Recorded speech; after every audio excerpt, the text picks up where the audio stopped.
Today, we feature Mrs. Sudha Murty, an inspiring author and philanthropist, addressing a young audience at the Jamnabai Narsi campus in 2017. She shares personal stories and insights on the importance of discipline, hard work, and the value of education. Mrs. Murty emphasizes the power of choices in youth and debunks myths about generational differences. Join us for a session full of wisdom and guidance for students and educators alike. Trustees, teachers, and my parents and my dear students, it gives me enormous joy for me to come to school than any other place for various reasons. A, I am a granddaughter of a school teacher. B, I am a daughter of a professor. C, I am the daughter-in-law of a school teacher. D, I myself am a teacher. I used to teach computer science in Christ University, and later I became so irregular than my own students. Then I said I will come on a management than a teacher because of my hectic schedules. Children give me enormous joy because they are innocent. And this is the first time I'm addressing any school in Bombay. I have not addressed any school in Bombay. I have come only for the...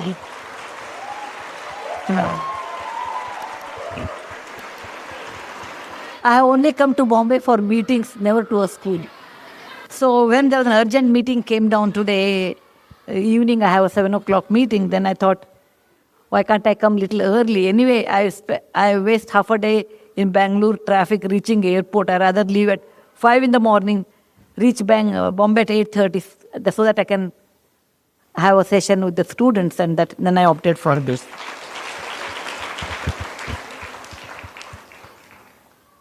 I'll tell you a small story. I am a grandmother of 2 grandkids. Like today's how grandkids are there, they are like that, normal. Okay, that means more talking and less listening.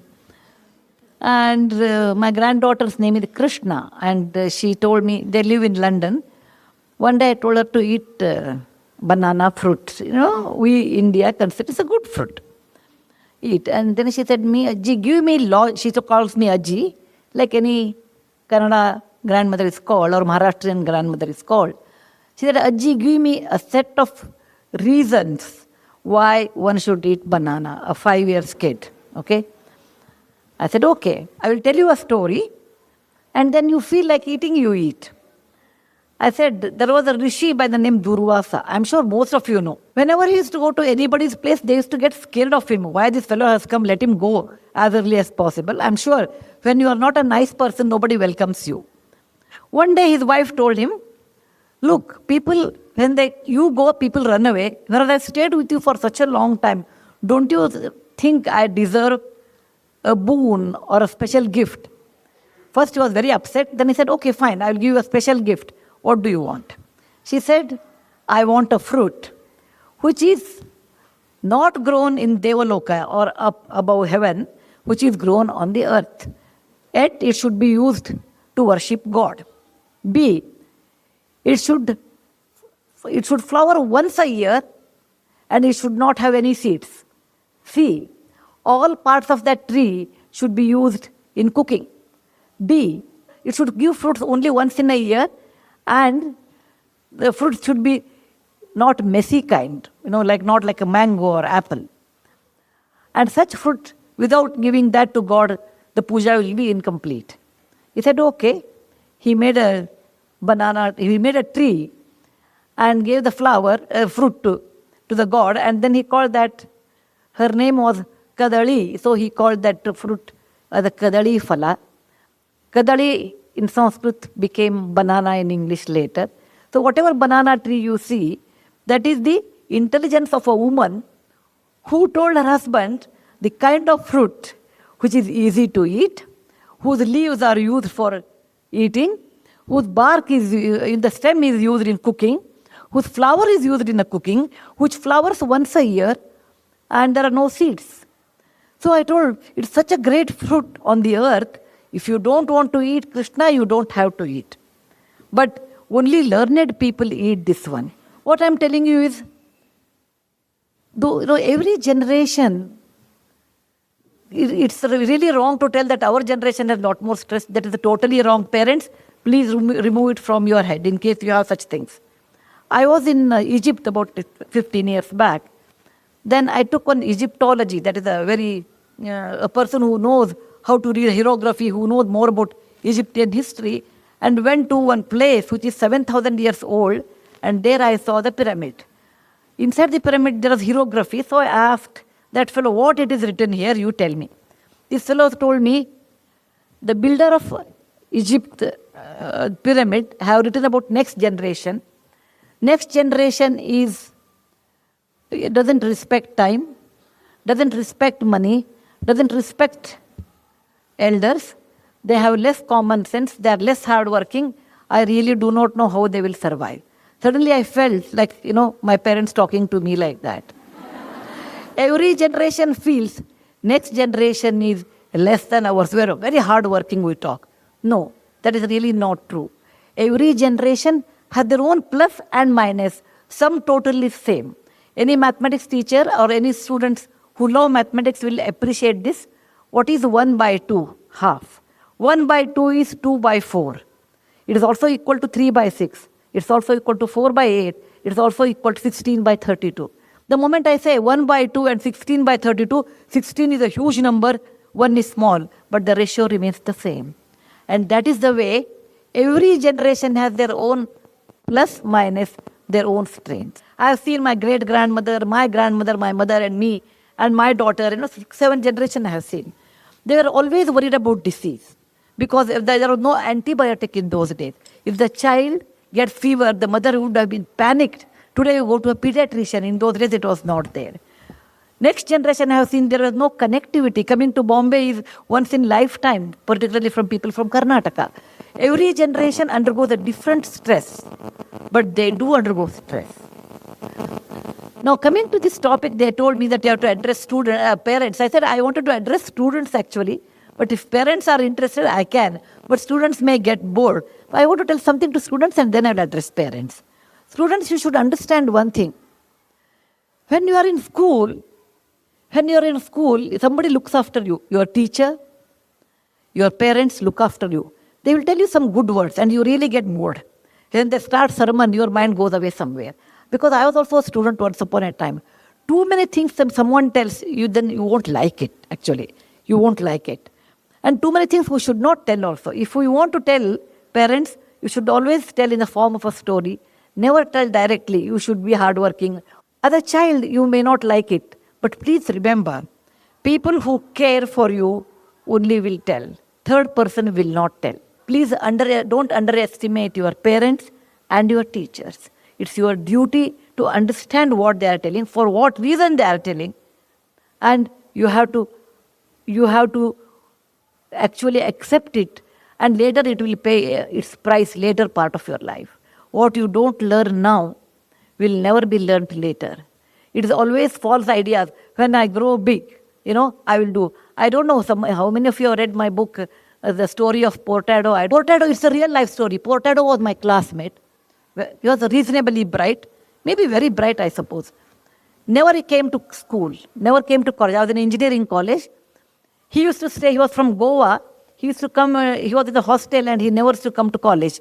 Our college was 7 to 11, he will come around 10 o'clock or 9 o'clock, earliest mean 9 o'clock. And he will sit here, sit there, attend 2 classes. After that, afternoon he will come for the lab, etc. End of the year, 1 month he will get up early and he will study. And there is a method in college. You take question papers, April and October. Whatever comes in October will never come in April. Okay? I'm sure in the school also you have. Midterm will never come to final. Okay? So eliminate these question answers and then make a approximate question paper and study that, and he used to get a first class. He did all 4 years like this. Once I asked Portado, why you are such a bright person?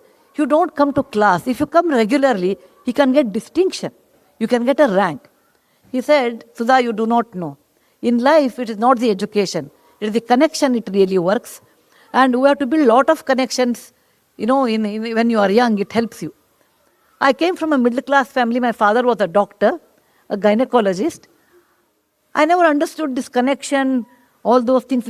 Then he said, my father was in military. We were in Calcutta. There was a club, which we have never seen in our real life. So we thought maybe he's a big man. Years passed. In 1972, I finished my engineering, so was Portado, and I didn't meet him for a long time. After 35 years, I think 2008 or 9, I had been to Dubai to deliver a lecture. And when the lecture was over, I saw somebody waiting for. And then he said, ma'am, I was waiting for you. I was surprised, a place like Dubai, who will wait for me? Then he said, I am Portado. I could not recognize because in 30, 40 years, people put on weight, your hair will be grey. You know, all those physical changes will happen. So I said, Portado, I would not have recognized. I was very happy. I told him, oh, let us sit down and talk. He said, no, I just wanted to tell you one word to you. So I was waiting. I said, what happened? He said, do you remember in college I used to bunk class? I said, of course I remember you. Portado means bunking class.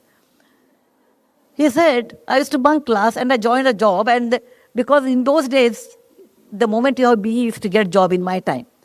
And my bosses came to know that, my subordinates came to know that I don't have knowledge. Getting a first class marks are different than knowledge. Please remember, parents, your children should be in the pursuit of knowledge than the marks. Though it's a competitive examination. I agree. It is a competitive world. It is a competitive world. Competition is 1,000 times or 10,000 times more than what time I had. But with all those things, the knowledge which always helps you than your marks in real life. So he said, I got marks, but I did not have knowledge. Once the subordinates know that you don't have knowledge, they don't respect you. Once the boss knows you don't have knowledge, then he wants a reason to kick you out. I was kicked out from one job, then I took a second job, and I was so much used to getting up 9 in the morning, I'll go late to the office. I was kicked out there also. Over a period of time, I couldn't get job anywhere. And now I have a job as a manager job or a smaller job in Dubai. And I said, what about your family? He said, I have 2 daughters. I left them in Chennai to study. I said, what? He said, yes, I want they should study well. They should not become like me. I just waited for you to tell Sudha one thing. When we were young, I used to make fun of you.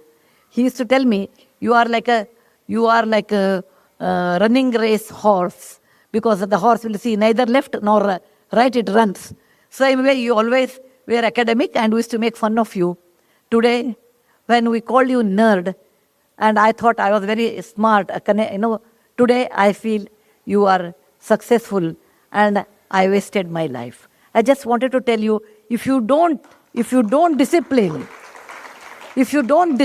when you are school or in college, you pay a heavy price in later part of your life.